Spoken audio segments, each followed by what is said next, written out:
Amigos do GE e do Sport TV, sejam muito bem-vindos a mais uma edição do Na Ponta dos Dedos, seu podcast de esportes a motor, aqui do Grupo Globo, na edição de número 174, a 26ª da quinta temporada. Estou aqui com o Luciano Burti, vamos falar sobre os assuntos do esporte a motor do último fim de semana, que teve etapa do Velopark da Stock Car e o Grande Prêmio de Singapura da Fórmula 1, que, olha, Luciano Burti, não teve vitória de Max Verstappen. Fala, Rafa, tudo bem? É verdade, vou começar pela questão aí de não ter vitória do Verstappen. Tô aqui, não é comemorando que eu torço contra o Verstappen, não torço contra ele, mas, pô, todo mundo tá torcendo para que a Fórmula 1 tenha um outro vencedor, né? O mesmo cara ganhando todas não dá, uma sequência incrível do Verstappen e da Red Bull. Então, finalmente não aconteceu, e eu vou falar nem tanto que alguém ganhou, na verdade eles perderam, né? Eles perderam no ponto de não ter um carro competitivo que não faz nenhum sentido comparado com o que eles apresentaram durante todo o ano. Mas enfim, tem assunto aqui, Stock Car, 2 corridas bem legais da Stock, e então a gente tem papo bom aqui para discutir hoje. Mas Fórmula 1 a gente vai falar mais para o fim do programa. Antes, a gente vai trazer o nosso convidado. Põe na tela aí o Felipe Fraga, que fez pódio lá na etapa do Velopark, lá no Rio Grande do Sul, Nova Santa Rita. Foi segundo colocado na primeira corrida do domingo. Está entre os 10 primeiros colocados na temporada. E está aqui com a gente, campeão de 2016. De novo nessa temporada aqui com a gente no podcast Na Ponta dos Dedos. Tudo bem, Felipe? Obrigado por ter aceitado o convite. Como é que foi lá o fim de semana? Bom resultado para vocês aí nessa primeira corrida, nessa etapa lá no Rio Grande do Sul. Boa tarde, Rafael, Luciano. Foi show. Estou muito feliz porque esse foi o primeiro final de semana que a gente já vem no nosso 4º pódio, né? Acho que deve ter só o Casagrande com mais pódios que eu. Mas se você olhar a tabela do campeonato é meio triste, né? Estou um pouco para trás. Agora estou na primeira página ali. Só que esse foi o primeiro final de semana que a gente conseguiu fazer uma corrida 1 boa e uma corrida 2 boa. E o carro chegou inteiro. Se tivesse mais corrida, ainda tinha carro para ir para cima. Na segunda corrida, um pouco de track position, né? Tipo, eu peguei muito carro saindo do box. 3 carros, só nisso aí eu perdi uns 2 segundos. E aí você acaba disputando com um cara que nem tá no seu pace, né? Tem que trocar push e tal. Mas eu tô feliz com a evolução do time. Acho que estamos no caminho certo. E agora, de mim pro segundo no campeonato, tem 30 pontos. Então a gente sabe que isso na Stock Car, com tanto de corrida que falta, praticamente nada. Fala, Felipe. Eu não sei, nunca se chama de Felipe, de Fraga, na verdade eu te chamo sempre de moleque, né? Você tá agora barbudinho, querendo dar uma de gente grande, de hominho. Eu deixei só essa corrida. Meu pai já brigou comigo já. Até casar o cara casou, tá querendo dar uma de gente grande, mas para mim sempre vai ser aquele Fraga menor de idade, molecão, que acelera muito. Então, bem-vindo aqui mais uma vez. Até para falar, né? Eu sei que você ficou curioso. Eu tô num cenário totalmente diferente hoje. Aqui, na verdade, é uma fazenda muito legal no interior de São Paulo, que tem algumas pistas de corrida, que obviamente de carro, né, fora de estrada, de carro de terra, estrada de chão. E alguns veículos que andam por aqui, é o tal do UTV, que eu sei que você manja do negócio. Então, o negócio não é só carro de corrida de asfalto, né? Então, aproveitando que eu tô aqui no cenário diferente hoje, até para eu vim gravar uma matéria para o Autosport, que vai ficar bem legal nesse sentido. Conta um pouquinho para a gente, até para a gente conhecer esse teu lado fora de estrada também. Falar um pouco dos Sertões, né? No caso, que foi o que eu acabei de fazer essa experiência. Cara, sim. Eu vou te falar que foi a experiência mais legal da minha vida no automobilismo.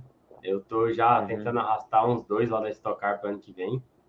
É muito legal, cara. O ambiente, a questão dos pilotos se ajudarem, né? Teve um piloto que estava disputando diretamente com o meu irmão, faltando 2 dias, ele parou no radar para dar um pneu para o meu irmão trocar. Tipo, coisas que só existem no rally. Então, foi uma experiência incrível.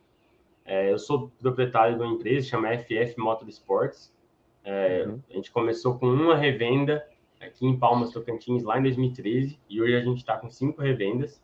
Então, a gente tem muito cliente, né, que anda no rally com os UTVs.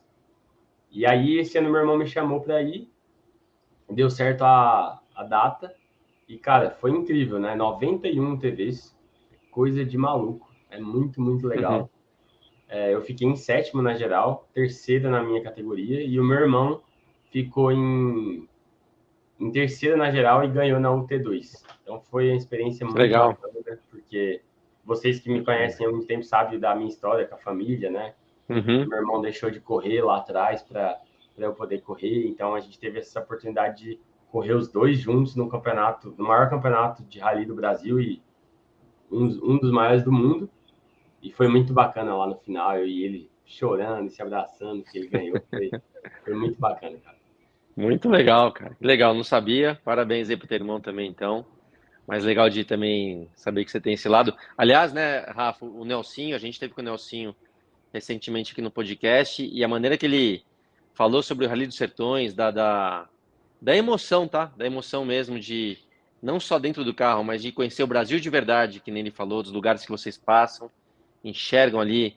Até lembro uma frase do Nelsinho, aqueles lugares que não tem nada, mas tem tudo, né? Não tem nada em termos de estrutura, mas tem as pessoas, tem aquele carinho, tem aquela união. Então, muito legal o automobilismo ir para esses cantos também. Legal mesmo. É muito legal, cara. Eu tenho uma história rápida. No Vai começo do lá? ano eu fiz o RN, né, que é uma etapa do Brasileiro de Cross Country.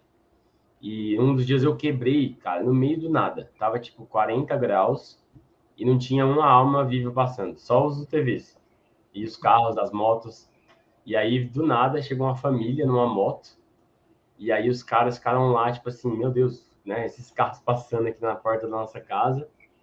O cara falou: vocês estão com fome? Né, para mim, pro meu navegador. Aí o cara: não, vou buscar um negócio para vocês. Aí, meu, passa 20 minutos, ele volta com refrigerante, água, bolo, tipo assim, umas coisas que Muito você legal. nunca vai ver, né, em outros esportes, Uhum. assim, é muito, muito bacana. Experiência muito massa. Show. Eu imagino para vocês pilotos. Eu fiz os Sertões em 2011, se eu não me engano, como imprensa, obviamente. Né? Não fiz pilotando, claro. Não tenho talento para isso. Mas fiz como imprensa e é exatamente o relato que eu faço. Né? Você vai para essas cidades do interior, você conhece gente que você nunca conheceria estando na cidade grande, né? E é realmente isso. É muito legal como experiência participar de uma competição como essa. Imagino para vocês, né, que estão acostumados com outro tipo de ambiente. E todo mundo que volta dos Sertões volta com essa mesma opinião. A gente ouviu isso do Nelsinho, eu já ouvi de outros pilotos, agora estou ouvindo de você. Muito, muito legal essa tua experiência e você contando isso. Mas agora falando sobre o fim de semana lá no Velopark, Nova Santa Rita, né? Você conseguindo o segundo lugar na primeira prova, você chegou a tentar pressionar, né, o Gabriel Casagrande na primeira corrida, mas ali no final da prova você acabou. O Gabriel conseguiu abrir uma vantagem. Como é que foi aquela primeira corrida e como é que foi essa disputa com o Gabriel, Felipe? Eu larguei tranquilo, até brinquei com o Salas. Falei, cara, quero fazer ponto, não tô nem aí se eu vou ganhar essa corrida ou não. Vamos de boa na largada. Já meio que deixei até um espaço para ele entrar, larguei bem. E aí no começo eu tava com a qualidade bem baixa, tava só fazendo lift and coast, já meio que economizando e acompanhando, né, o ritmo. Aí, do nada, meu César Ramos quebrou a suspensão, né? Na hora eu até achei que tinha sido pneu, mas depois eu vi que foi suspensão.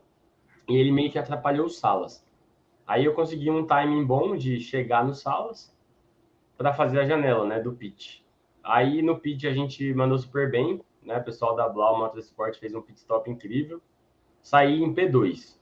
Mas aí quando eu saí em P2, eu saí bem tranquilo, cara. Saí, tipo, meio que economizando o carro, economizando combustível. Só que aí do nada eu vi o Casagrande dando uma fritada de pneu na zero, e aí ele perdeu um tempinho, e depois ele passou reto na 1. Quando eu vi ele passando reto na 1, eu falei, cara, eu acho que tá complicado pro lado dele, né? Aí eu comecei a acelerar, usar push, e é isso na hora ali, né? Depois eu vi que, na verdade, ele nem tava usando os pushes igual eu, ele tava já economizando push, mas acelerando.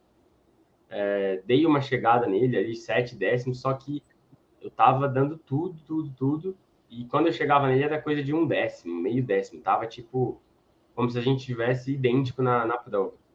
Aí quando faltava umas 9, 10 voltas, eu já tirei o pé e comecei a economizar aí uns 100 ml aí por volta, guardar pneu para fazer ponto na corrida 2 também. Mas foi muito bom. Foi incrível porque o carro aguentou até o final da 1, né? Teve outras corridas que eu larguei bem, as corridas eu fiz 3 segundos lugar já, esse é o meu terceiro P2. Só que nessas outras duas que eu disputei, eu não conseguia chegar. Eu chegava nos caras, só que meu carro simplesmente acabava no final. Mas essa não, essa a gente conseguiu um setup bacana, a gente teve uma mudança no nosso carro aí da etapa passada para essa, a gente mudou bastante coisa e estamos no caminho certo aí. Tô feliz.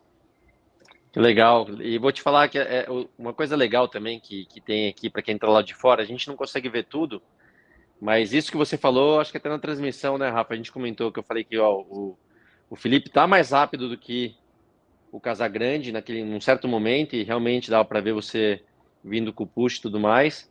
E quando você começou a ficar, foi exatamente o que eu falei. Eu falei, ó, o Felipe viu que não valia a pena, que estava muito, talvez, difícil de chegar e conseguir ultrapassagem, já está economizando pensando na corrida 2. Então, é legal esse tipo de leitura, tá? Legal porque, óbvio, não é qualquer piloto também que eu vou conseguir ler, vou chamar assim. Você é um cara que eu conheço bem, entendo o teu jeitão de estilo de corrida. Você é um cara agressivo, mas que também, quando precisa, né, economiza, já pensa em estratégia, que isso vem com a experiência. Quando é muito novo, quer só acelerar. Então, foi legal de ver. Falando sobre essas mudanças que vocês fizeram, você está dentro do esperado, né? Você tem enfrentado uma situação diferente. Você teve numa equipe, quando você foi campeão, que vocês praticamente, não vou dizer dominaram, mas que vocês estavam constantemente na frente, tanto é que venceram o campeonato 2016. E agora você pegou uma equipe que não estava na mesma posição e vocês têm trabalhado bastante, já teve ótimos resultados, mas não teve a constância ainda. Isso te pegou de surpresa ou não? Você sabia que ia ser mais ou menos assim e está indo? Você já acabou de responder, está indo para o caminho certo, para o rumo certo, mas tem sido algo natural ou você ficou um pouquinho surpreso quando você viu que a equipe não estava preparada ainda no começo do campeonato? Eu acho que é o que você falou. No começo, uma coisa eu já estava preparado. Eu corri no WEC, no IMSA, no DTM, né? Ainda estou no IMSA. E a gente sabe, você sabe aí que é piloto e entende de tudo um pouco, que a Stock Car, cara, de nível de piloto e equipe, bate de frente com qualquer categoria no mundo, sabe? Sim. Estrutura muito forte, orçamentos muito fortes, pilotos incríveis. Então, assim, falar que eu vou chegar lá ganhando é impossível. Então, mas chegar disputando mais é o que eu esperava. Mas no começo a gente estava perdendo muito de pace, muito de reta. Aí a gente deu uma melhorada, só que chegou nessa etapa de Goiânia, a gente tomou um banho de água fria, porque eu classifiquei em 14º, só que a minha reta era a pior dos 30 carros. Então, ali que eu tomei um susto e falei, opa, a gente tem que mudar alguma coisa na construção do carro, tem alguma coisa que está fazendo a gente ficar para trás. Porque se você toma no oval, mesmo quando você faz uma pole em Cascavel, que é uma pista que não precisa tanto de reta, você está tomando um pouquinho de reta também, entendeu? Sim. Então, a gente teve as mudanças, melhorou muito o carro, e aí também tem o meu lado como piloto, né? Eu saí da Stock Car em 2019 com um carro antigo, que era outro carro, muito mais downforce do que esse carro atual. E você pegar aí o Casagrande, para mim ele tá no melhor esquema hoje, ele tá voando como piloto. Quando eu saí em 2019, ele já tava, tipo, evoluindo muito e muito rápido, né? Só que agora ele tá com carro perfeito, ele tá perfeito, ele tá guiando muito, ele não erra. Então, muito difícil. O Casagrande, para mim, ele está num nível acima dos outros. Você pega o Daniel, que está na disputa, mas ele está com dificuldade de classificar, Sim. vai mais na estratégia, né, de 2 corridas boas. O Casagrande está igual eu em 2016. Quando faz a classificação ruim, ele é P5, P6. E sem esquecer que ele está com 25 quilos a mais, cara, e fez pole, e não consegui chegar nele. Então, é um ritmo muito forte. E tem esses 3 anos aí que eu fiquei 20, 21, 22, eu não andei nesse carro, né? Eu andei aquela etapa lá com o Daniel Serra, no carro do Daniel. Então, eu também estou aprendendo sobre o carro, pegando de novo o jeito de usar a barra, esse pneu novo. Então, tem muita coisa que está limitando, mas eu acho que eu já estou muito próximo de entender. E o trabalho, né? O trabalho da equipe, a gente está step by step, não é aquela coisa. Hoje eu conversei com o Portuga, que era um engenheiro meu em 2016. Ele falou, cara, não dá para chegar aí já brigando por campeonato, assim, depois de estar 3 anos fora, numa equipe, estrutura nova, com patrocinador novo, gente nova. Então, tem que trabalhar, porque ali não tem ninguém que é tonto, né? Tem muita gente Sem forte. dúvida, sem dúvida, sem dúvida. Mas estamos ali. Então, agora já 160 para 190, tem muita corrida ainda, já estou com a expectativa melhor e estou bem animado. Eu estava um pouco para baixo, assim, no meio ali, mas agora eu falei, acho que a gente está no caminho certo. Ô, Rafa, deixa eu até aproveitar, hein? O Felipe falou agora sobre esse carro de Stock Car, que é um carro manhoso, né? E eu vou falar de algo que é diferente, que nem o carro antigo, não é o carro novo. Quando eu e o Fraga, nós éramos companheiros de equipe lá no Mauro Vogel, eu lembro de uma corrida, cara, em Salvador, que, aliás, aquele circuito de rua em Salvador, muito legal, era muito legal de pilotar lá. Tem que voltar a ter corrida de rua, né? Aquela lá muito legal, muito legal. E eu lembro... fechado, inclusive, para ano que vem correr em Belo Horizonte, né? Eu vi falar. Tomara. O circuito em volta do Mineirão está dependendo apenas da organizadora lá da corrida fechar os patrocinadores, mas há o contrato, inclusive a data seria no segundo semestre. Boa. E eu lembrei dessa corrida só para mostrar algumas manhas assim do carro que o Felipe, só para traduzir o que o Felipe está falando também, tá? E a gente estava lá em Salvador e o carro do Mauro era muito bom lá. Eu larguei, se não me engano, em segundo. Era até o carro, deveria ter feito a pole, mas na última chicane ali peguei a zebra e perdi por, sei lá, milésimas, mas larguei em segundo. Acho que cheguei em segundo na primeira corrida. E o Fraga largou ali perto, largou em quarto, quinto, pertinho. Bom, resumindo, na corrida 2, cara, eu lembro que o Mauro tinha falado alguma coisa já, que talvez para a corrida 2 precisasse endurecer a barra traseira, ó, que não teria nada a ver com um carro de corrida, vamos dizer, mais comum, porque com desgaste de pneus, você teoricamente tem que amolecer a barra traseira. Resumindo, cara, relargou, acho que já invertiu o grid. Cara, não consegui acompanhar o Felipe nem a pau. O Felipe, indo embora, eu, dando tudo, e falei, pô, tava mais rápido que esse lazarento o final de semana todo, na corrida dos meus, o cara foi abrindo. E acho que nem lembro se você ganhou, se você chegou em segundo, terceiro, você foi bem pra caramba. Em segundo. Segundo, mas eu, na corrida 2, não fiz o pódio. Bom, resumindo, cara, quando eu fui ver, ele tinha feito a coisa certa, tinha endurecido barra traseira, e eu não, né?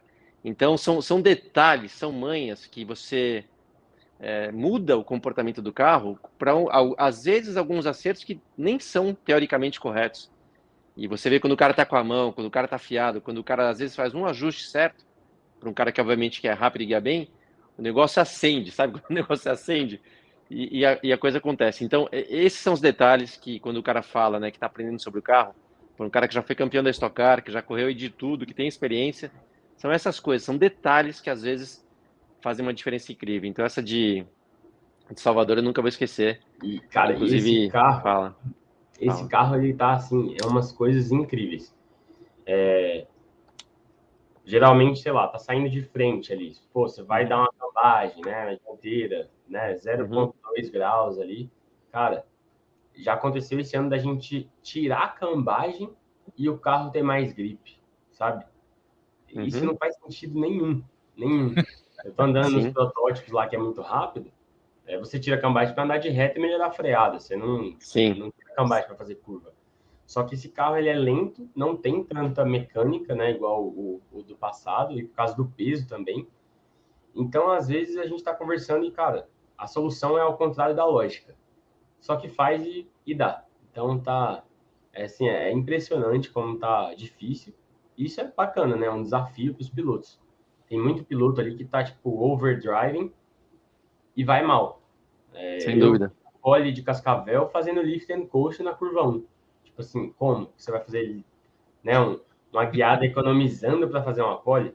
Só que os pneus, se você entra muito forte, eles esquentam e você perde grip o resto da volta.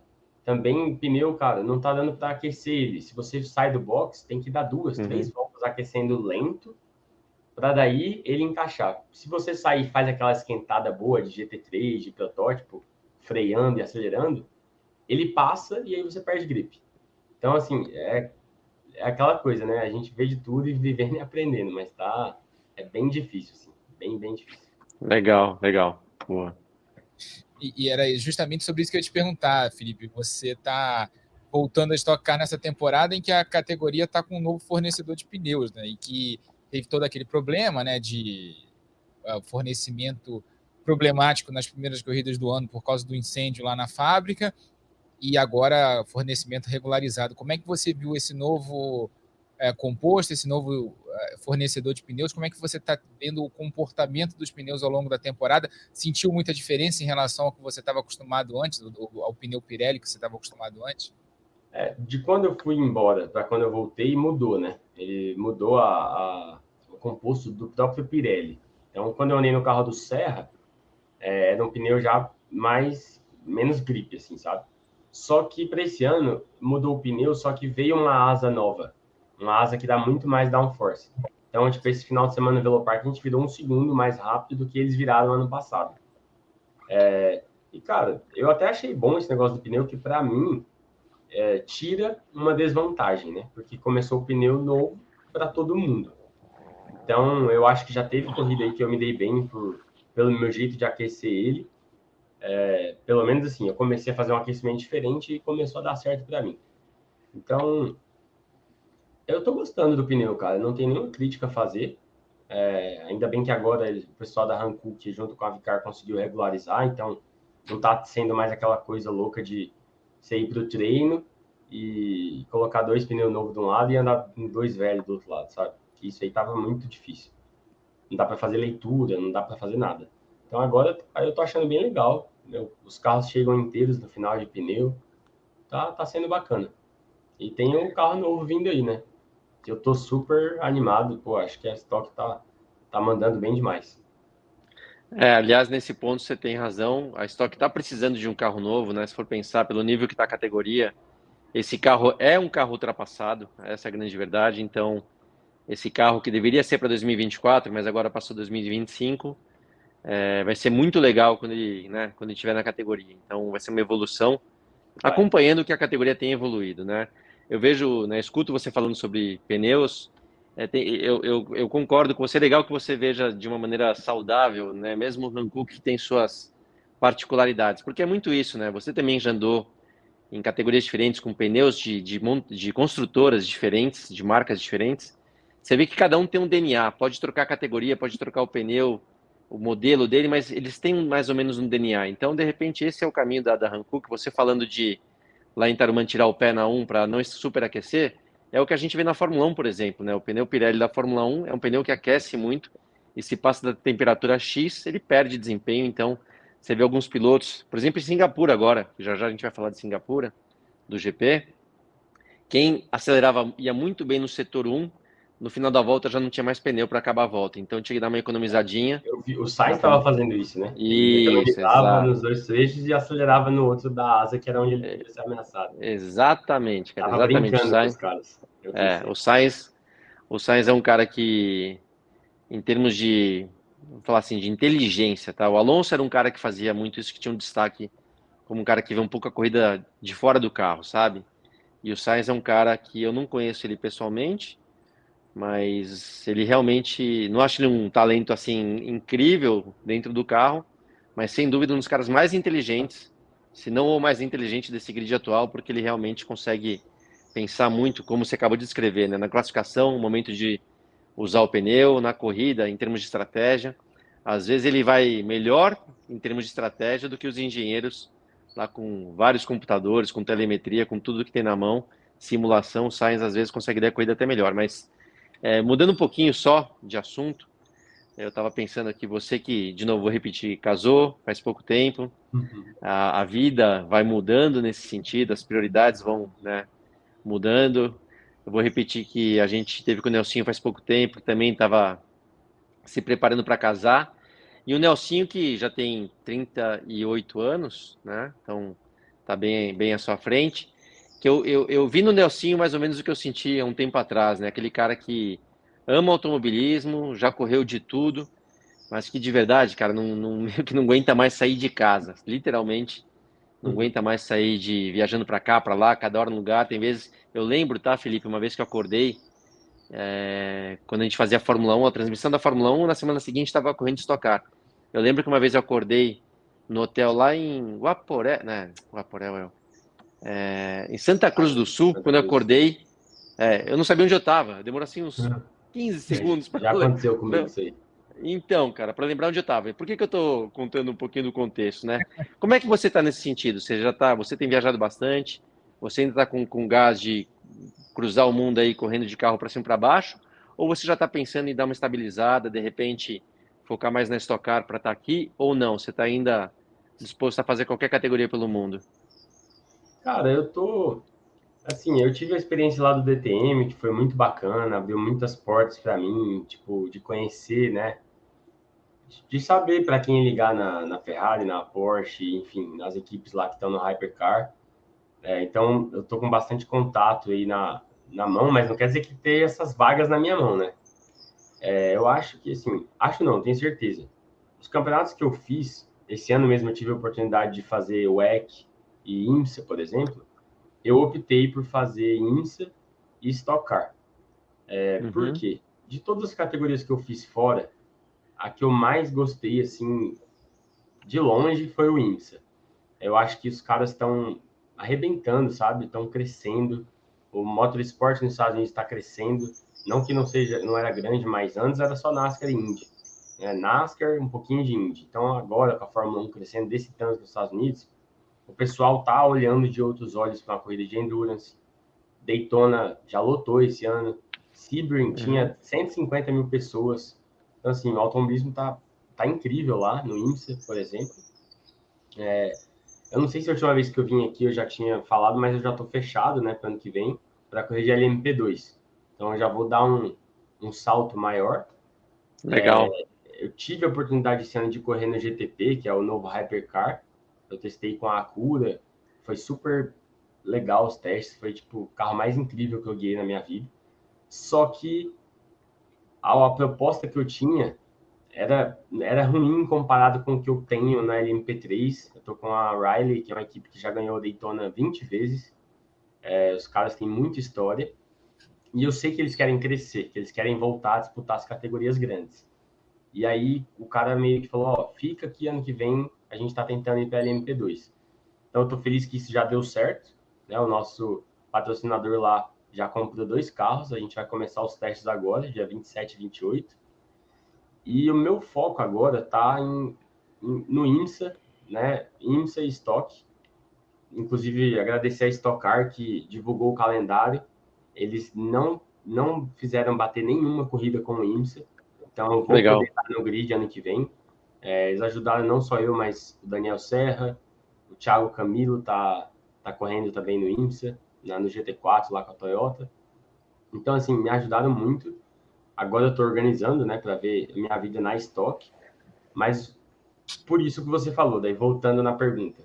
Cara, eu tava viajando absurdamente. Acho que de 19 até 2022, fiz uma média de 30 corridas no ano.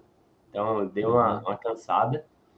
E eu também parei para pensar que às vezes é melhor você fazer com dois contratos bons, um negócio organizado e fazer bem feito, do que querer fazer tudo e não fazer nada bem feito, entendeu? Exatamente, cara. Então, eu estou tentando focar para estar na minha melhor versão como atleta, né, como pessoa. E ano que vem a LMP2 ela é a categoria mais top depois do Hypercar. E no meu contrato fala que se eu tiver uma proposta de Hypercar eu posso ir. Então, cara, é a minha chance de. Eu tô feliz onde eu tô, tá tudo bem. Não tô com expectativa de nada a mais. Só que se eu performar no IMSA de LMP2, eu tenho certeza que pode vir oportunidades maiores. E aí é deixar nas mãos de Deus e focar fazer a minha Legal. parte até lá. Porque Ótimo, cara. você pega ali os caras que estão ganhando na LMP2, no IMSA, são todos pilotos de Hypercar do WEC. Porque é os caras que fazem 2 programas. E tem vários do IMSA, tipo o Felipe Albuquerque, por exemplo, ele corre de Hypercar no IMSA e corre de LMP2 no WEC, com a United. Então, é uma chance boa para mim mostrar serviço. Estou com 28 anos, então ó, tem muita viagem para queimar aí, gasolina. Então, é tentar focar. E é muito bom para mim estar na Stock, cara. Fui quinta-feira de manhã para Porto Alegre. Ontem eu dormi na minha casa com a minha esposa. Daqui a pouco tem filho, né? Eu quero construir uma família. Então, é muito confortável desse jeito e sobra tempo para eu cuidar de mim, para eu focar em fazer tudo bem feito. Muito bom, Felipe. Até só para completar, isso que você falou é o mais importante, tá, cara? O tal do foco. Em vez de sair dando tiro para todo lado, foca realmente no que nem você já descreveu, porque é importante. Eu vou te falar, se você tiver essa oportunidade lá fora, cara, de você se destacar, tenho certeza que não vai faltar dedicação e talento da sua parte. Então, tomara que dê tudo certo. Eu fiz até minha Boa. inscrição para um 70.3 para o ano que vem, para abril. Opa, o cara. Traduzindo, Rafa, 70.3 é o meio Ironman. Olha. Então, assim, o Felipe, ele... Até lembro, né? Quando a gente começou lá, eu vi aquele moleque rápido, novo, mas gordinho, safado, não fazia nada. Ele era o que mais me enchia o saco aí. Aí começou a pedalar, começou a fazer exercício, aí, ó, já se inscreveu pro meio. Me fala se der certo que eu vou lá te assistir, tá? Boa, beleza. Boa, valeu. Legal. Rapaz, tô ouvindo o Felipe falar que tá com 28 anos, eu tô ficando velho, cara. Eu lembro daquela pauta que a gente fez lá em Santa Cruz do Sul, né? Que a gente fez pegadinha com o instrutor de autoescola, você não tinha nem carteira de motorista. Né? Até tinha 18... eu tô ficando, né? Até eu. Esse final de semana eu tava lá, agora, né? O pódio foi o Casagrande, eu e o Gianluca Petekoff. E eu gosto muito desse moleque, saca? Eu conheci ele, essa história é a melhor que tem, acho que eu nunca falei na entrevista. Ele corria na Micromax, no Florida Winter Tour, aquele campeonato de kart que vai muito brasileiro. Ele tinha 6 anos de idade, ou 7, sei lá. Ele não tinha nenhum dente aqui na frente. E aí, ele tava com um dente mole. E a minha mãe tirou o dente dele, porque a mãe dele não tava nessa viagem, tava só o pai, o Fabrício. E aí, a minha mãe tirou o dente dele. Aí ontem ele comentou no meu Instagram assim, putz, que prazer e honra estar num pódio com você. Ele escreveu para mim, sabe? Aí eu falei, prazer para mim também, tal. Aí minha mãe comentou lá, brincando, que tirou o dente dele. Tipo, olha só, que legal, cara. Roda comigo, ele não pode já da Stock Car. Que legal. Aliás, ele tem andado muito, tá? Muito, nossa. O Gianluca tem andado 3 corridas muito, dele foram incríveis, cara. Vou chamar de moleque também no bom sentido. O moleque acelera muito, torço por ele. Tomara que dê tudo certo assim na carreira dele. Tô torcendo aí. E eu não fiz as contas ainda não, mas nas últimas 3 provas, né, de Interlagos... Ele é o maior pontuador, eu acho. Ele era o terceiro maior pontuador, perdia para o Zonta e para o Rossi. Aí eu tinha que fazer a conta com a de ontem, porque eu não fiz ainda, não parei ainda para fazer mais. Foi o maior pontuador ou o segundo maior pontuador? O segundo maior, perdeu só para o Gabriel. Exatamente. Foi muito. O Gabriel eu pisquei quando eu vi ele estava em sexto na corrida 2 já. Eu falei, não, mano. Foi difícil pra mim. Impressionante o que o Gabriel fez lá no Velopark. Aliás, vamos ouvir o que o Gabriel falou depois da corrida para a nossa repórter Camila Barbieri no pódio. Foi um desempenho realmente muito bom. Primeira corrida a gente foi bem ameaçado pelo Felipe, estava num ritmo muito bom, o nosso carro não estava tão equilibrado, mas conseguimos fazer com que ele fosse longevo. Nessa segunda corrida aguentou muito bem até o final, era o nosso plano e não vi ainda a pontuação, imagino que eu seja o líder do campeonato e era a nossa meta sair daqui como líder. Agora vamos em busca de mais um título aí nesse final de 2023. Agora, se Renato Portaluppi, que está perseguindo a liderança desse brasileiro, correndo atrás do Botafogo, pode pegar umas dicas contigo aí, né? Renato sabe muito, é um cara gente boa demais, já tive o prazer de conhecê-lo. A culpa não é dele, esse que é o problema. Se ele jogasse pelos 11 lá, eu acho que a gente estava melhor. Tá aí o Gabriel Casagrande falando de futebol. Ele cutucou os jogadores. Ele cornetou o time dele, né? Elogiando o técnico. Mas ele falou no início lá, hein, Felipe, que o carro dele não estava muito bom na primeira corrida, você viu? Imagina se tivesse. Eu vi ele estava quase desmaiando lá para entrar no pódio, porque, cara, tava muito quente, sabe? Muito, muito quente. Só que eu acho que também o que me ajuda é porque, como eu tô correndo IMSA, só provas longas, então a gente fica 2 horas no carro. Então acaba que eu tô com um costume melhor do que eles, né? Eles ficam meia hora mais meia hora. É muito rápido. Sim. Só que quando acabou a corrida, cara, e a gente veio devagar pro box, cara, achei que ia desmaiar dentro do carro. Tava assim, absurdo de quente. Aí ele tava lá caído, jogando água, gelo. Aí eu peguei e brinquei com ele. Falei, ainda perdi a corrida para você desse jeito aí. Todo mundo sofreu. Falando que ele não aguentou, não. Eu já contei aqui, eu lembro de uma corrida no Rio de Janeiro, quando a gente corria no Rio ainda, imagina quanto tempo faz. E eu desci do carro, eu sempre repeti, eu só não caí para não passar vergonha, porque eu sabia que tava todo mundo olhando. Porque, cara, era tão alta a temperatura que a hora que eu fiquei de pé, que a minha pressão caiu, malandro, faltou pouco, mas Choveu muito, né, acontece lá mesmo. nos últimos dias. Então tava tipo 35 graus fora, só que aquela Úmido. umidade. Cara, Uhum. tava. No carro ontem passou de 60, certeza. Foi igual naqueles dias de Goiânia, assim, queimando, sabe? Sim. Minha sapatilha derreteu no lado Sim. direito, assim, ó. Nossa, que agradável. Só que não. Aí, para a gente encerrar a Stock Car, vamos ouvir aqui o que o Átila falou. O Átila Abreu, que venceu a segunda corrida do dia, né? Segunda vitória dele seguida em corrida 2, falou também sobre a vitória dele na segunda corrida lá no Velopar. Olha, eu tô muito feliz, sem palavras. Acho que nem nos melhores filmes eu poderia descrever isso, porque foi um começo de campeonato muito difícil. E a gente vem trabalhando duro, desentendendo, arrancando farpa com a equipe, mas por um lado positivo, construtivo, e as coisas começaram a encaixar. É a terceira corrida que a gente anda bem, segunda vitória seguida.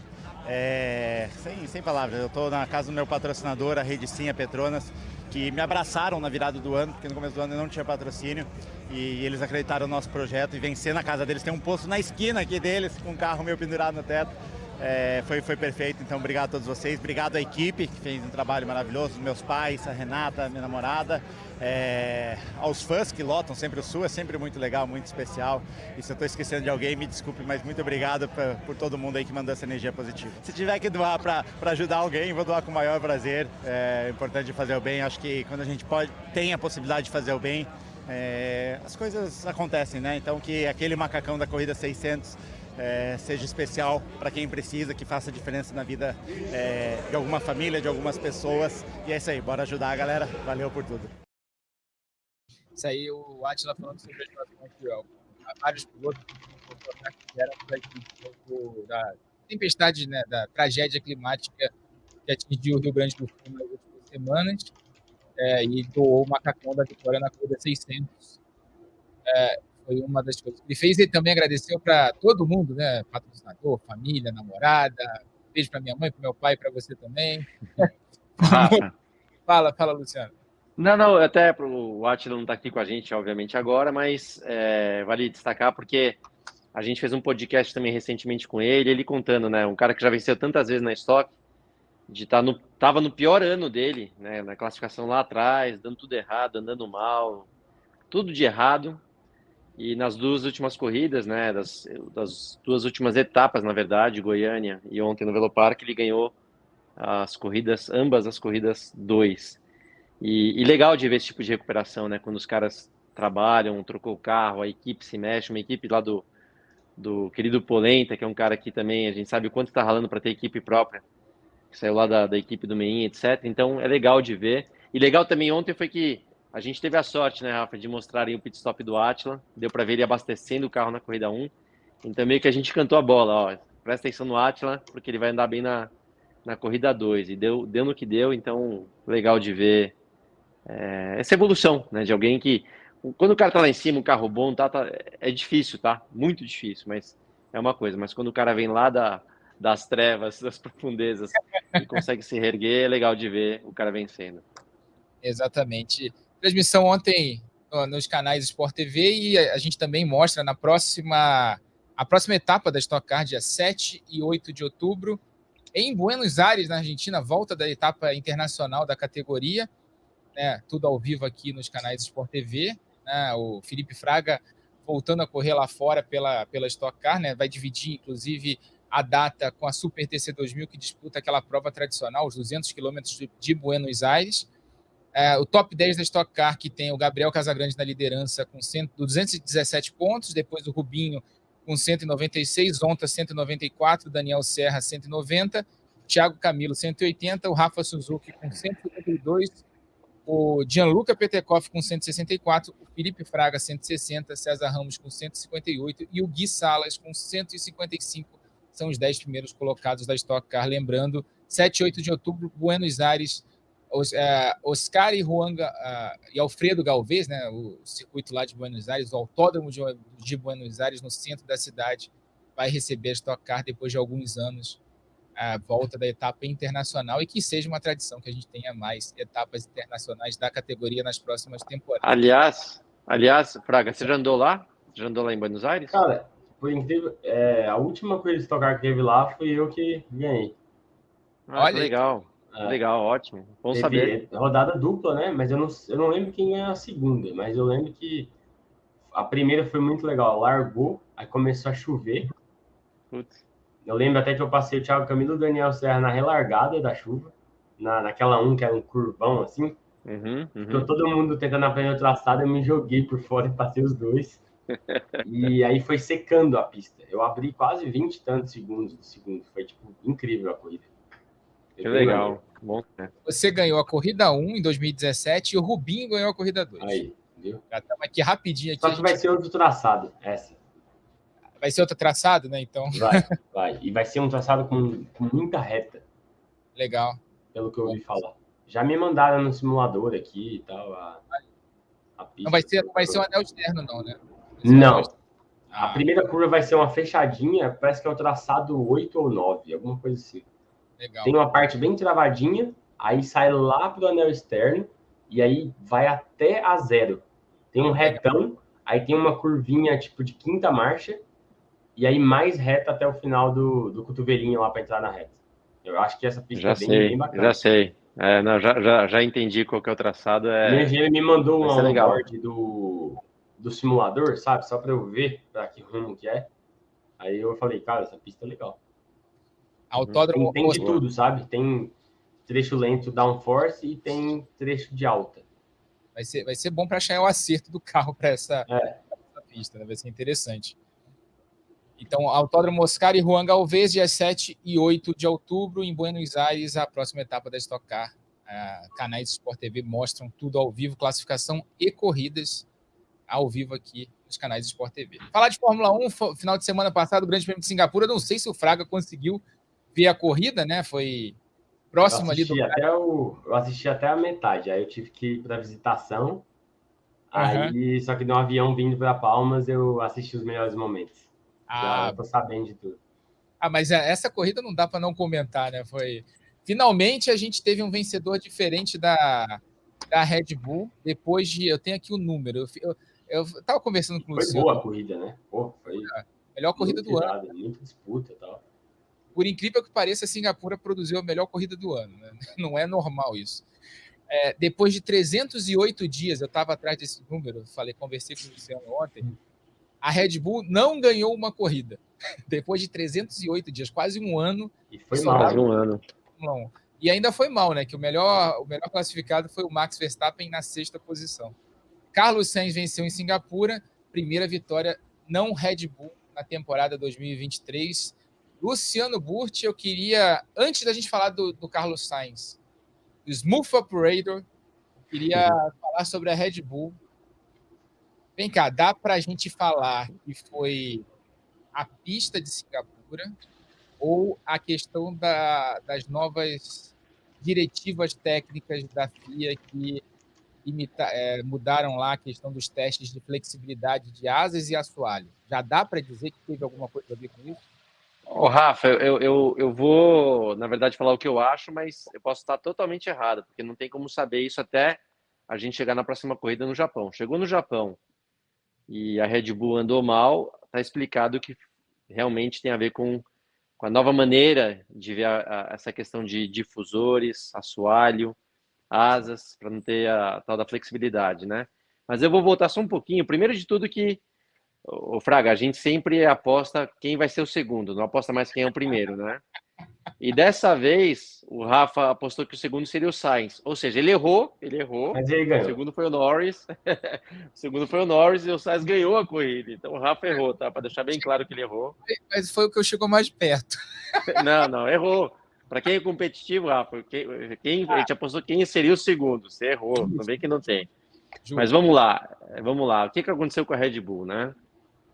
O que eu acho? Que acabei de falar aqui.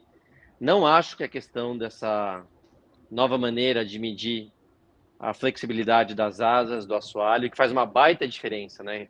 Até para tentar ser rápido aqui e explicar. Qual que é a intenção de flexionar isso a partir de uma velocidade? No caso do assoalho, quanto mais baixo o assoalho fica, mais pressão aerodinâmica ele gera. Ponto. No caso das asas, pega a asa traseira, que é a maior, se bem que a asa dianteira hoje em dia é grande também, tá? Mas basicamente a asa está lá com o ângulo que ela funciona bem em curvas. Conforme entra na reta, passa dos 220, por exemplo, ela recebe aquela força, uma grande pressão do ar, conforme vai aumentando a velocidade, ela vai flexionando, vai torcendo, conforme ela baixa milímetros, você ganha aí 2, 3, 4, 5 quilômetros na velocidade final. Então, é uma baita diferença, né? Você faz isso na asa dianteira, principalmente na traseira. Já vi essas malandragens acontecendo e muito na Fórmula 1, porque utilizam as brechas no regulamento, né? A tecnologia, na verdade, da Fórmula 1 permite que eles interpretem o regulamento de uma maneira que deixe algumas brechas, exceções, e isso faz parte do jogo. Então, não acho que foi esse o motivo da Red Bull. Por quê? Porque Singapura é uma pista diferente, Singapura é uma pista de rua, apesar do calor excessivo lá, tem uma certa dificuldade em gerar temperatura nos pneus da forma correta. Eu lembro da Mercedes, na época lá de Hamilton e Rosberg, que ganharam quase todas as corridas do ano, chegaram em Singapura, fizeram um papelão, assim, tipo esse da Red Bull, se não foi até pior, andaram muito mal e ninguém sabia o porquê, não tinha uma explicação. Depois foram descobrir que tinha a ver com a questão de aquecimento, até a falta de aquecimento dos pneus, e voltaram para um circuito normal. Na corrida seguinte já dominaram mais uma vez. Então, eu acho que Singapura é uma pista à parte, que pode acontecer o que aconteceu com a Red Bull. Tenho certeza? Não tenho certeza, mas vou falar o que eu já disse no início. Chegou no Japão, uma pista, um circuito normal, que precisa de muita pressão aerodinâmica. Se a Red Bull não andar bem, aí deu ruim. Aí deu ruim, perdeu o Playboy, porque alguma coisa mudou. Não faz nenhum sentido a Red Bull não ter o melhor carro no Japão, uma vez que eles tiveram o melhor carro em todos os circuitos parecidos, quer dizer, praticamente em todas as etapas do ano. Até onde não era uma Red Bull perfeita, eles venceram, estilo Mônaco, né, por exemplo. Então, vamos ver o que acontece. Estilo Canadá, eles venceram, mas estou apostando ainda que seja a questão de Singapura, tá? A particularidade de Singapura. Acho que vai chegar no Japão, a Red Bull vai dominar mais uma vez. Essa é a minha aposta. E até porque, né, Luciano, a gente tá falando que regulamento normalmente deveria ser preto no branco, né? A tinta no papel e tal, mas na Fórmula 1 você tem uns 50 mil tons de cinza, né? Os engenheiros trabalham com isso, né? Trabalham com esses tons de cinza do regulamento. É justamente a zona cinzenta onde todos os projetistas, os engenheiros trabalham para conseguir essas vantagens. E você, Felipe, como é que você viu a vitória do Carlos Sainz? Uma vitória tática, né, de um piloto que sabe enxergar muito bem a corrida e que naquele final de prova ali, você falou que viu os melhores momentos, conseguiu controlar muito bem ali aquele ataque, principalmente das duas Mercedes, do Russell e do Hamilton, usando o Norris como escudo, né? Foi genial aquilo que ele fez nas últimas voltas. Foi incrível, a melhor corrida do ano. Pena que a Red Bull não ganhou aí, porque eu torço pros caras. Mas eu acho até que, cara, quando ele falou, eu lembro que eu tava assistindo, ele falou assim, me avisa se precisa acelerar, que eu tenho 1 segundo na mão. Isso. Eu acho, beleza, ele acabou economizando um pouco de pneu, um pouco não, muito pneu, né? Sem elevar a temperatura e tal. Mas eu acho que o que ele mais fez foi essa guiada dele, eu acho que proporcionou ele ser mais rápido que os outros. Porque ele acabava não forçando no primeiro e no segundo setor, e aí chegava no terceiro, que se você tem um pneu mais fresco, mais frio, no último setor, você vai tirar meio segundo lá, melhor do que você tirar 2 décimos em cada um e chegar lá morto. Então, eu acho que ele usou muito isso, porque era visível que ele vinha sobrando e aí no último setor ele acelerava, para não dar a chance da asa. Mas foi muito bacana de assistir a corrida. Eu achei que o Russell ia vir para cima. Ele veio, né? Mas assim, um pouco mais cedo. 1, 2 voltas antes. Eu também achei, né? Mas acabou que a questão de ter o Norris ali com a asa móvel aberta acabou atrapalhando um pouco. Dificultou muito a vida dele. Ele não conseguia chegar numa distância boa. E, Luciano, a gente sempre fala muito bem aqui do trabalho do Sainz, né? Dessa questão dele enxergar muito bem a corrida, né, de ser um cara que pensa muito bem na estratégia, de ser um cara que consegue dominar muito bem a questão dos momentos todos da corrida. Mas uma coisa que a gente tem visto nas últimas provas é que o Sainz tem sido muito rápido também nas classificações. Foi pole em Monza e foi pole agora também em Singapura, sendo mais rápido, inclusive, do que o companheiro de equipe dele, que sempre foi um cara muito reconhecido pela velocidade, né? O Charles Leclerc. Rafa, na verdade, alguma coisa aconteceu ali de o Sainz se achar. Não acho que ele é mais rápido do que o Leclerc. O Leclerc, aliás, se tem um ponto forte, o Leclerc é um piloto também, um desses caras meio fora de série de talento. Mas o ponto forte dele é justamente essa uma volta na classificação. Então, não acho que de repente o Sainz, sou mais rápido que o Leclerc. Não, mas ele achou alguma maneira de tornar esse carro mais rápido. Tá mandando muito bem, tá guiando muito, tá no auge da carreira dele. Mas o Leclerc se perdeu um pouquinho. O Leclerc também tem cara de ser um cara talvez um pouco frágil emocionalmente, sabe? Quando começa a levar ali uma ou duas invertidas, acho que se perde um pouco. Emocionalmente não é um cara mais equilibrado. Então, o Sainz está mandando muito bem.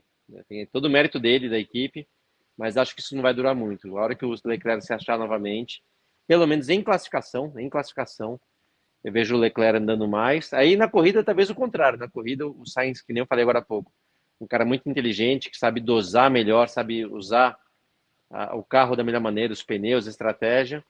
Acredito no Sainz acabando o campeonato à frente do Leclerc, tá? Nesse ponto eu dou um voto aí de confiança ao Sainz. Ele estava tão animado, hein, Felipe, que depois da corrida de ontem, até chegou no rádio. Aliás, os rádios foram um fator à parte na corrida de ontem, né? Primeiro, no início da prova, o Russell conversando com o engenheiro fala para ele que parece que a Ferrari vai sacrificar o Leclerc, né? Esse rádio sensacional, né? Os termos que eles estavam usando. E no final, o engenheiro desesperado, o engenheiro do Carlos Sainz desesperado, avisando: o Lando está 8 décimos atrás de você e tem o DRS. Ele falou: eu sei, é de propósito, a maior tranquilidade do mundo, assim. Quer dizer, o cara controlando, conseguindo enxergar todos ali aqueles momentos da corrida. E no final, claro, né, na chegada, depois da chegada, pela primeira vez na Ferrari, ele canta o Smooth Operator, né, que ele cantou na McLaren e agora canta na Ferrari. Vai cantar também quando você ganhar a corrida na Stock Car, ou Felipe? Não sou muito de cantar, não. Mas o que comemora. Faz isso não, cara. Poupa. Eu ia falar, Rafa, não vem com essas ideias tortas. Já chega a sambadinha do Rubinho no pódio. Vai mandar o Felipe cantar. Não faz isso não, cara. Economiza essa, por favor. Eu sou mais tímido. O Smooth Operator do Carlos Sainz é maravilhoso. É legal. Aqui tem a história, né? É natural dele. Não posso criar do nada o negócio. Mas foi legal. Foi Foi muito bacana. A corrida foi muito boa, né? Nem parecia, a gente estava falando, nem parecia Grande Prêmio de Singapura, assim, faltando, 5 voltas para acabar, você tinha 4 carros na mesma tomada. Estava mais disputado do que a Stock Car. Estava mesmo. A corrida ontem. Mas estava mesmo. Para a gente encerrar o assunto Grande Prêmio de Singapura, Luciano e Felipe, o que vocês acharam ali do erro do Russell na última volta? Cara, vai lá, Felipe, pode falar primeiro, mas deixa você falar primeiro, vai. Cara, eu já fiz muita cagada igual aquela ali.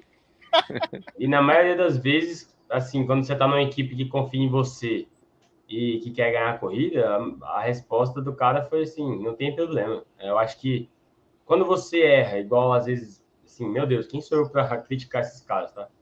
Mas o Leclerc, né, já deu vários erros, assim, daqueles que você fala, caramba, o que aconteceu com o cara? Mas um erro igual esse do Russell, tentando buscar uma vitória, indo para cima, eu nem falo que é um erro, sabe? O cara tá dando a vida para ganhar a corrida. Uma coisa é ele tá em segundo, administrando e errar. Outra coisa é você errar e deixar na mesa, mas você tava dando a vida para ganhar. Então, eu acho que coisa de corrida. Foi 1 centímetro que ele encostou no muro da direita ali. A hora errada no lugar errado. Se fosse uma volta antes, talvez ele passaria os 2, entendeu? Então, não dá para criticar, não. Ô, Rafa, acabou que foi até bom eu falar pro Felipe falar antes, que eu não queria ser tendencioso e falar o que eu tava pensando. Porque eu ia falar basicamente o que o Felipe falou. Eu nem considero aquilo um erro. Óbvio que é um erro, né? Bateu na parede, óbvio que é um erro, mas eu vou te explicar o porquê que eu não considero um erro. Um erro mesmo, e o Felipe sabe o que eu tô falando, é quando você está ali no momento da corrida que você está ou liderando a corrida, ou já está com pódio, vamos dizer, garantido, e, cara, você passa numa freada, que aí realmente você cometeu um erro, você já sabe onde freia, você já sabe como é que está a situação do carro, dos pneus, você tentou forçar mais do que precisava, isso sim é realmente um erro. Numa pista de rua, cara, você realmente, o que o Felipe falou também não está errado, é coisa de 1 centímetro, 2 centímetros, tá? Que você bate na parede, cara, não é exatamente um erro, né? E outra coisa, a gente acaba... o piloto... A gente acaba pilotando de uma forma tão intuitiva. Tem vezes que eu desço do carro, falo, como é que eu sabia como é que estava a aderência naquele ponto? Como é que eu sabia que a pista começou a secar e que eu já podia voltar a fazer aquela curva cravada? Cara, tem coisas que a gente não tem explicação. A gente acaba guiando, sentindo o carro de uma maneira que você nem mesmo entende. E, por exemplo, por que eu estou dizendo isso? O Norris, exatamente o Norris, à frente, muito próximo ali do Russell, também bateu na parede, no mesmo ponto, só que triscou, né? Deu uma pancadinha ali, deu uma ralada na parede. Às vezes, a referência que o Russell estava usando, e não é nenhuma referência lógica, tá? Mas a gente é muito intuitivo guiando o carro. Talvez a referência que ele estava usando, de ter uma referência do Norris na frente, cara, de repente, ele, como o Norris veio mais para a direita e acabou batendo, talvez o Russell também veio um pouquinho para a direita, só que deu aquela pancada forte, acabou. Abandonou a prova, mas, cara, não considero um erro de fato erro. O cara mandou muito bem. É um momento all-in, né, também da prova. Total. E outra, eu tô vendo a tabela do campeonato aqui embaixo passando, cara, se ele fica em terceiro, ele ganha quantos pontos aí? 18? 15? 15. Não é o que vai mudar a temporada dele. Mas uma vitória é uma vitória, né, na Fórmula 1. Então, acho que era all-in mesmo e ele errou. Sorte a deles ainda que tinha o Hamilton ali, então, enfim, ele foi no pódio. Acho que... E o Felipe, o Russell em si, ele mandou muito bem no final de semana, cara. Classificou em segundo, né? Para classificar à frente do Hamilton, em qualquer pista, não é para qualquer um. Em Singapura, que é uma pista que o Hamilton sempre andou muito bem, era o maior vencedor. Sim. Era o maior vencedor lá de Singapura. Cara, o cara tem muito mérito. Então, ele mandou bem. Tinha... Também, né? Falou, isso. É tudo. Tudo ou ele nada. Tinha... Ele foi o único piloto ali, eles foram aguardar um pneu de jogo, né, um jogo de pneus médios para a corrida, quer dizer, foi o pneu que ele colocou ali antes do pit stop, e, cara, mandou ver, foi para cima, estava indo muito bem, e deu no que deu, mas não culpo ele, não vejo como erro, não. Eu tive equipe que falava assim, não bate, termina a corrida bem. Eu tenho esse que é o meu preferido do IMSA, o Bill Riley lá, cara, já teve corrida, assim, de 12 horas de Sebring esse ano. Não, vou lembrar da última agora, do Canadá. A gente não tinha pace e estava em segundo. Para ganhar não tinha pace. E faltava 50 minutos eu ia entrar no carro. Eu estava lá pronto para fazer o driver change, né, com o meu banquinho na mão. Cara, ele me deu um soco assim, ó, no peito e falou assim, ó, ou primeiro ou muda. Ele falou para mim. Tipo assim, ele falou assim, eu tenho 1 mês para fazer um carro para a próxima corrida. Então, assim, era a vitória... Ou, entendeu? Tenta. Se você tiver a oportunidade, você precisar arriscar para ganhar a corrida, tipo assim, você tá liberado. Aí eu lá na corrida e tal, cara, quando é fé, GT3 pra caramba, a gente pegou um tráfego. Eu tava, tipo, 2 segundos atrás do cara, faltando uma volta eu passei ele. Na última curva pra abrir a última volta. Me joguei no meio de 2 GT3 e ele, de porta assim, sabe? Porta a porta, deu boa. Sem pace, sem nada. Só que, pô, se é um outro chefe de equipe que eu sei que vai se importar com danos, materiais, com os pontos de segundo lugar, você vai outro approach, né? Então, sim. Depende da situação e tal. Legal. Tem erros e erros, né? Que legal. Boa. É por isso que eu pergunto para vocês. É por isso que eu pergunto para vocês antes de falar, né? Porque vocês vão dar o ponto de vista do piloto sobre a questão do erro, né? E o ponto de vista de vocês é sensacional. Grande Prêmio do Japão agora nesse fim de semana, Suzuka, pista tradicionalíssima, né? Pista que já decidiu vários campeonatos. Para a gente falar rapidinho, é uma pista, né, Luciano? Totalmente para Red Bull. Claro, se essa questão técnica da nova inspeção da FIA não afetar os carros da Red Bull. Mas, em teoria, é uma pista Red Bull total, né? Total, Rafa. Aliás, para mim, esse é o melhor traçado do ano. pista de Suzuka é incrível, super desafio, é uma pista também difícil em relação, lá às vezes, né, tem um final de semana sem nada, mas às vezes chove pra caramba, às vezes esfria, furacão já teve, até terremoto já teve problema em GP, então tem um pouco de tudo, mas é uma baita pista e eu realmente acredito que foi uma aí fora da curva da Red Bull em Singapura e que vai voltar tudo ao normal no Japão e que eles vão lá dominar, obviamente, com o Verstappen. Então, é o que eu acredito. Se eu estiver enganado, a gente corrige isso no próximo podcast e eu, de certo modo, vou até, não digo, não é comemorar, a palavra errada é comemorar, mas vou até achar legal se a Red Bull parar de ter o domínio que ela está tendo para equilibrar um pouco esse jogo da Fórmula 1, que tem sido muito competitiva fora a Red Bull, né? Se você vê briga ali segundo, terceiro, quarto, você nunca sabe quem vai estar na frente. Então, a Fórmula 1 tem acertado muito, mas a Red Bull tem mandado tão bem, que acabou desequilibrando esse jogo. Vamos ver o que acontece no Japão. A Red Bull tinha o primeiro match point da decisão do Mundial de Construtores em Singapura. Não conseguiu, obviamente, confirmar um match point, mas é questão de tempo também para garantir o título de construtores e também o título de pilotos com Max Verstappen. Seria o tricampeonato seguido, 21, 22 e 23. Agora, Suzuka, a gente faz aqui, Felipe, a gente faz o bolão aqui, os palpites para o fim de semana. A gente não aposta mais no primeiro colocado, porque a gente já considera o Max Verstappen, né? E, até para analisar o currículo, foram 10 vitórias seguidas nas últimas provas e tal. Só Singapura que saiu do controle. Então, quem leva o segundo lugar lá em Suzuka, Felipe? Eu posso fazer meu bolão sem ele. Então vai. Quem leva vai apostar em outro vencedor? Eu vou arriscar. Eu vou falar aqui que vai ser Pérez. Vencedor Pérez, ou vencedor. Olha. Acho que vai dar Pérez, Sainz e Verstappen. Verstappen em terceiro? Eu queria pôr ele em segundo. Eu queria pôr ele em... Pérez, Verstappen e Sainz. Ousado, eu acho que o Sainz vai dar o Pérez vai dar uma acordada aí, porque tá na hora da renovação, a batata dele tá assim. Boa. Falou de all-in, foi de all-in nessa, né, nesse palpite.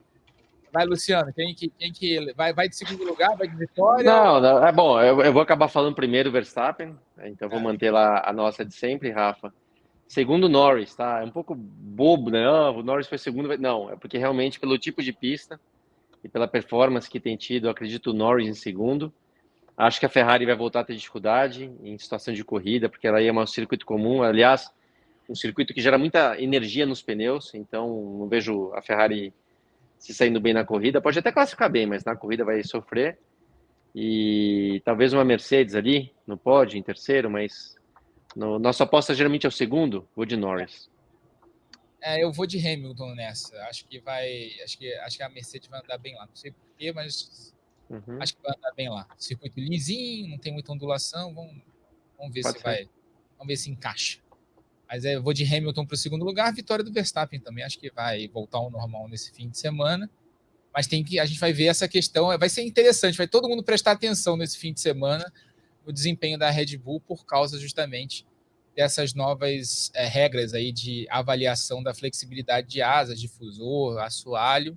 Está todo mundo curioso para saber se foi uma questão de Singapura ou se isso foi uma questão das modificações que foram feitas por causa dessas novas regras de teste de flexibilidade.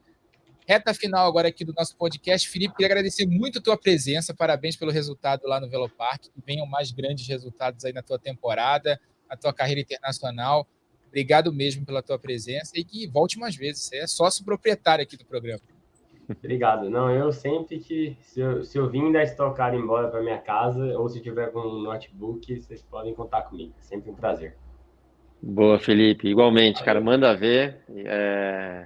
Você sabe o quanto eu torço por você, seja Stock, seja lá fora. Manda ver, estamos aqui na torcida. E manda um beijo aí para a família, tá? Abração. Boa. Vem visitar a gente aqui no Tocantins. Passar um pouquinho de calor aí, né? Vem pra cá, a gente dá uns rolês de TV no Jalapão aqui. Boa, valeu. Aí é legal. Lembrando que esse podcast tem a produção do Lucas Sael, a edição do Maurício Mota e a gerência do André Amaral. Obrigado a você que ficou ouvindo e assistindo esse programa até agora. Tá na velocidade, você sabe. lá no Sport TV. Vai assumir a reta mais uma vez. São os últimos metros. Ele já vê a bandeira quadriculada para vencer de novo na Stock Car. Gabriel Casagrande brilhando no Velopar. São 9 vitórias na carreira. Um cenário que parecia mais tranquilo e que mudou depois do erro do Átila com aquela escapada. Mas ele se protegeu, se defendeu, segurou o Zonta e vai vencer mais uma vez. Átila Abreu brilhando no Velopar. Foi com emoção, sim. 19 vitórias na categoria. Atenção, a expectativa. A equipe respira fundo agora junto com o Átila dentro do cockpit.